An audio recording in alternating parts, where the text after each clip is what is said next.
শুভ সকাল বন্ধুরা, কোচবিহার জেলার ছোট্ট একটি গ্রাম থেকে আমি প্রিয়াঙ্কা আমার আরও একটি নতুন ব্লগে তোমাদেরকে অনেক অনেক স্বাগতম ও অনেক অনেক ভালোবাসা। আশা করি তোমরা সবাই খুব ভালো আছো, সুস্থ আছো। আমিও বেশ ভালো আছি। আজকে হলো মঙ্গলবার আর এখন বাজে হলো সকাল প্রায় 7টা। তো ঘুম থেকে উঠেছি প্রায় অনেকক্ষণে। ঘুম থেকে উঠে আগে বিছনা টিছনা সব তুলে নিয়েছি, এখন চলে এসেছি উঠোন ছাদ দিতে। উঠোনটা দেখছো কত একদম মানে ধুলা দিয়ে ভর্তি।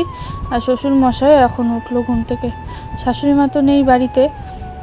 আর যেহেতু শ্বশুর মশাইয়ের শরীর ভালো না, কিছুদিন আগের থেকে জ্বরে ভুগলো, এই জন্য এখন আর ভোরবেলা ওঠে না, এখন বেলা করেই ওঠে। তো আমি কালকে রাত্রেবেলা কতগুলো বাসন মেজে রেখে দিয়েছি, মানে রান্না বান্নার যেগুলো বাসন, কারণ আজকে আমার ক্লাস আছে, প্রচুর কাজের চাপও আছে।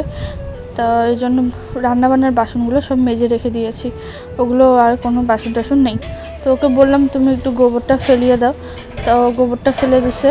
আর আমি উঠান টুঠান ঝাড় দিয়ে খাওয়া দাওয়ার বাসনটা শুধু মাজবো, মেজে চলে যাবো স্নান করতে। আর দেখছো বাইরের কি অবস্থা, এদিকে কাজ হচ্ছে না বাড়িঘরের, এই জন্য বাসের কঞ্চি টঞ্চি কী দেখে আমার গাটা কেমন গিজ গিজ করছে। ওইদিকে যেই পাশে বাতা টাতা আছে ওই পাশটা তো ভালোভাবে পরিষ্কার করতেও পারছি না, একদম কেমন জানি লাগে দেখতে। তো বৃষ্টি যদি হয় তখন আবার ওই পাতাগুলো বসে যাবে, তখন আবার উঠিয়ে ফেলা যাবে না। আজকে যেহেতু মঙ্গলবার আমার ক্লাস আছে, এই জন্য আরও কাজের চাপ বেশি, তাড়াতাড়ি করে যেতে লাগবে। আর বাড়িঘর চারিদিকে মানে কাজ টাজ করে কমপ্লিট করে যেতে লাগবে। শাশুড়ি মা আসবে অবশ্য, বলেছিল সকাল সকাল চলে আসবে, কারণ আমাদের একটা গাই আছে, যেই গাইটা কেউ ছেঁকতে পায় না, না শ্বশুর ছেঁকতে পায় না, মানে বর ছেঁকতে পায় আমার, না আমি তো ভুলেও পাবো না, এরকম অবস্থা। তো ওনাকে ছাড়া কাউকে ছেঁকতেও পর্যন্ত দেয় না গাইটা, মানে বলে না যার দিকে একদম আকর্ষণ, তো ওরকমই। তো দেখো আমি এদিকে বাইরের উঠান আর বাড়ির চারপাশে মানে ঝাড় দিয়ে নিলাম। আর ঝাড়টা দিয়ে প্রথমে ঝাঁটাটা ধুয়ে রাখি, এটা আমার অভ্যাস যে ঝাড় দিয়ে ঝাঁটা ধুয়ে রাখা। অনেক কাউকে দেখি ঝাড় দিয়ে ঝাঁটাটা ধয় না, কিন্তু আমি ঝাঁটাটা না ধুয়ে রাখতে পারি না। আমার মা বলে সবসময় যে উঠান টুঠান ঝাড়ার পরে সবসময় ঝাঁটাটা ধুয়ে রাখতে হবে। তো দেখো আজকে বাসনপত্র অত নেই, এই জন্য কাজ মানে তাড়াতাড়ি হয়েই যাচ্ছে। খালি কয়টা কাপড় আছে বরের, এই কাপড়গুলো ধুয়ে দেবো। আর রাত্রেবেলা শ্বশুর মশাইয়ের জন্য রুটি করে দিয়েছিলাম, আর আমি ভাত খেয়েছিলাম। কালকে আবার জানতাম না যে গ্রহণ ছিল। অবশ্য আজকে সকালবেলা মোবাইলে দেখলাম যে মানে ঘুম থেকে উঠে একটু মোবাইলটা টিপি, তখন দেখলাম যে ইসে ছিল, কি বলে ওটাকে, অদৃশ্য ছিল। কিন্তু ভুলবশত মানে একটা কাজ হয়ে গেল, আমরা গ্রহণের মধ্যেই খাওয়া দাওয়া করে নিয়েছি। এটা মানে একটা বাড়ির বউ হয়ে এটাও পর্যন্ত জ্ঞান করতে পারলাম না যে কখন গ্রহণ কখন কি। সত্যি এটা মানে কেমন জানি, গ্রহণের মধ্যে যত খাওয়া দাওয়া এগুলো কিছু হয় না, আর আমি জানতামও না, তো অজান্তে ভুল হয়ে গেছে। তো এখন কি করব, আর কিছু করার নেই। তো দেখো বাসন টাসন মেজে নিয়ে কলপাটটা আজকে পরিষ্কার করে, মানে পরিষ্কারই আছে, বেশি পাতা টাতা পড়ে নেই। তাই যতটুকুন পাতা পড়েছে সব কিছু আমি একদম ভালো করে ঝেড়ে দিলাম, মানে জল দিয়েই পরিষ্কার করে নিলাম। আর শুধু রান্নার মধ্যে একটা গামলাই ছিল, সেই গামলাটা মেজে নিয়েছি। তো স্নান টান করে চলে আসলাম। এসেই প্রথমে শ্বশুরমশাইয়ের জন্য গুড়, লবঙ্গ, তারপরে গোলমরিচ, তেজপাতা এগুলো দিয়ে একটা জল বানিয়ে দিচ্ছি। এগুলো মানে ওনার খেতে বলেছে, আমার ভাসুর হলো হোমিও ডাক্তার, তা উনি বলেছে এগুলো খেতে, তো ওইটাই করে দিচ্ছি। প্রতিদিন এখন এটা খায় গরম জল দিয়ে, মানে আর ভাতের সময় ভাত দিয়েও মানে এখন গরম জলই খায়, যখন মানে প্রসাদ পায় তখনও, মানে সবসময় এখন গরম জলটা খায়। তা যেহেতু এতদিন তো মনে করো সকালবেলা মঙ্গল আরতি করতো, এখন শরীর চলে না, এই জন্য মঙ্গল আরতি করতে পারে না। তো শ্বশুরমশাই এখন মানে দর্শন আরতিটা করলো, দেখতেছে আমি রান্না করব, এই জন্য উনি করে নিল ছান টান করে দর্শন আরতি, আর তারপর জব শুরু করলো। তো আজকে কী রান্না করব মানে বুঝতে পারছি না, বাড়িতে তো সবজি টবজি কিছুই নেই, চালও বাড়ন্ত, মানে চাল ধান ভাঙতে লাগবে। তা কালকে ভাঙতে যাওয়ার কথা ছিল, আর হয় নাই, আজকে যাবে ধান ভাঙাতে। আর ওখানে শাক তুলে রাখা আছে, কালকেরই শাক করব।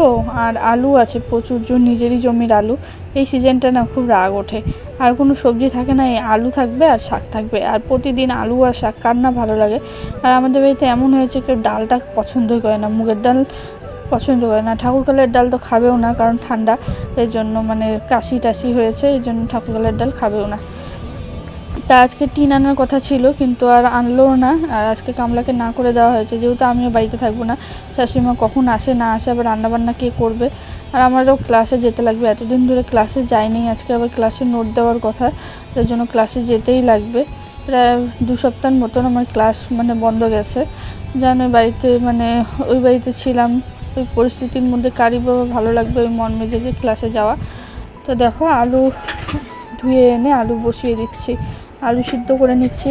আর আলু তরকারি না এখন আমার সত্যি ভালো লাগে না, একদম মানে অসহ্য লাগে। ওই কদিন যে কাকার বাড়িতে ছিলাম ওখানেও মা আলু তরকারি করেছিল পনির দিয়ে, আর ভালো লাগে না, মানে একটু ডাল টালই ভালো লাগে এরকম।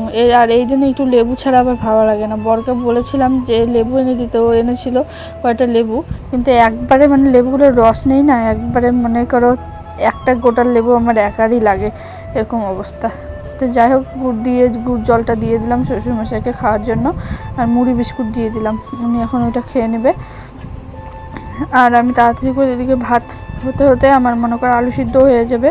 আর শাকগুলো ধোয়ার জন্য আসলাম। এখানে হলো কি শাক আছে আমি এত চিনি না, মিষ্টি কুমড়ার শাক আছে, আর একটা কী শাক আছে মানে কি খুরপি নাকি কী একটা শাক বলে, তা অতটা বুঝি না আমি।